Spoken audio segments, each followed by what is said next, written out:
NARAL has just discovered that President Obama's nominee, Michael Boggs, for Georgia District Court, has some significant issues with his record when it comes to the issue of abortion.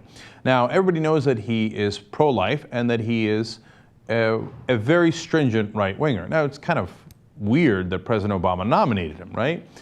Well, if you've been following the show, you're probably not surprised. But I'll explain why he did in just a minute, and it's an amazing story. But first, let's tell you what this guy's issues are. First of all, he has apparently cast a vote in favor of personhood legislation. This we had already known, that he had sponsored bills to create Choose Life license plates and impose more restrictions on minors seeking abortions, even in the case of rape or incest.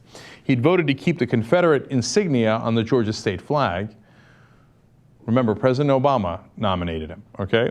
He sponsored a constitutional amendment banning same-sex marriage, cast a vote in favor of personhood legislation, and this is what we recently discovered, granting legal rights to fertilized eggs. Now, that's a way of pretty much killing Roe versus Wade and making abortion illegal. So this is as extreme a position as you can have. And I'm sure the pro-life people and right-wingers love this guy. Of course, again, nominated by President Obama.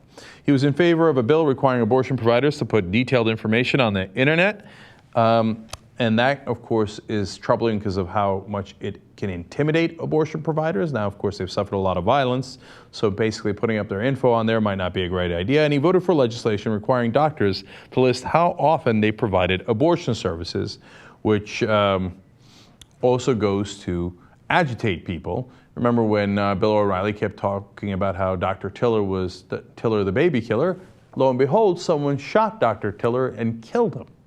So this is not a very positive position for someone appointed by a so-called Democratic administration to have. Now,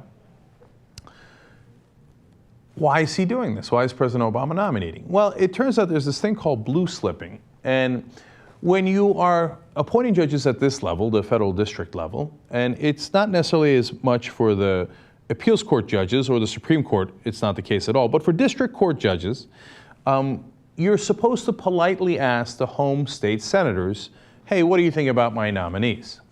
Now, of course, the Democrats have taken it to a different level. They have basically said the Republicans in that state can block any of our nominees.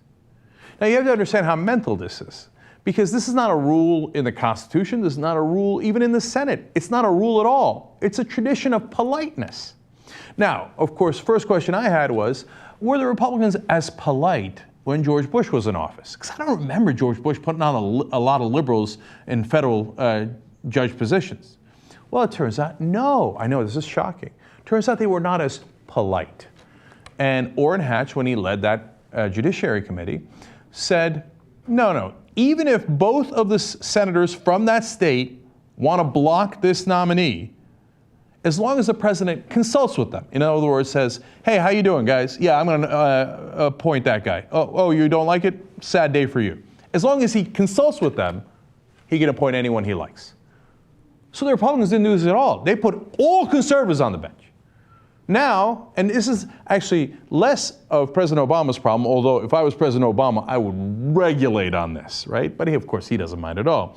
It's mainly Pat Leahy's problem, because Pat Leahy's now the Democratic senator, that is the head of the Judiciary Committee, because the Democrats control the Senate.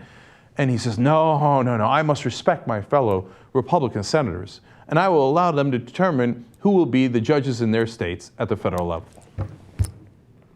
So now we need a compromise. And what do the Republicans ask for?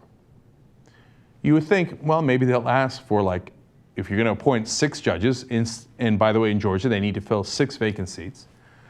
Let's ask for 1 to be a Republican? I mean, if we're negotiating, right? What am I, crazy? Republicans are going to ask for at least 2, right? 3?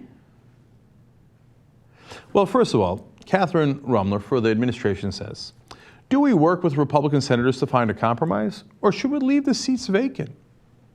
Well, they've got to compromise with the Republicans. Okay, all right, so maybe they did give them 1 or 2 seats. I would not give 1 or 2 seats under penalty of law to Republican judges, especially ones like this, okay? But of course, the Obama administration can't wait to give it away. Like I said, there were 6 seats available. So how many are they offering to the Republicans? 4 of them. 4 Republicans, 2 Democrats. Let me remind you, we have a Democratic president who has the right to appoint all of those seats. I mean, this is a colossal joke. And now NARAL is upset and everybody's upset about 1 of the 4 Republicans they're going to put into those judge positions. And then the Obama administration turns around and says, well, we have to compromise. No, you don't. You don't have to make a compromise where during a Democratic administration you put in more Republican judges than Democratic judges.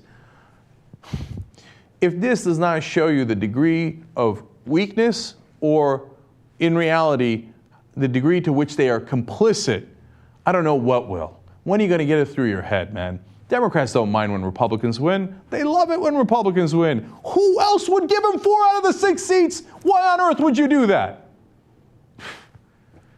So yes, it is definitely Senator Leahy's fault in this case, and certainly President Obama's as well. Oh, the conversation I would have with Senator Leahy if I was the president. Now, again, if it was the same for both sides, that might be a different issue. But when Bush was president, the Republicans got every position. Why on earth would you give Republicans not just some, not just half, but more than half in this state, and let alone all the other states where they raised objections? Democrats are the worst. They're the worst. They're so complicit in this. They love it when Republicans win. They're not just pussies. They want to give them the queen. They want to give it to them. They say, oh, Leahy's like, oh, here you go, Georgia, more Republican judges, yay. Leahy thinks he's a progressive. If he heard me saying this, his blood would boil. He would be so angry. But how do you justify it? Hatch fucked you when he was in charge. Well, he said, well, I'm not going to do the same thing, so I'm going to let him fuck me again.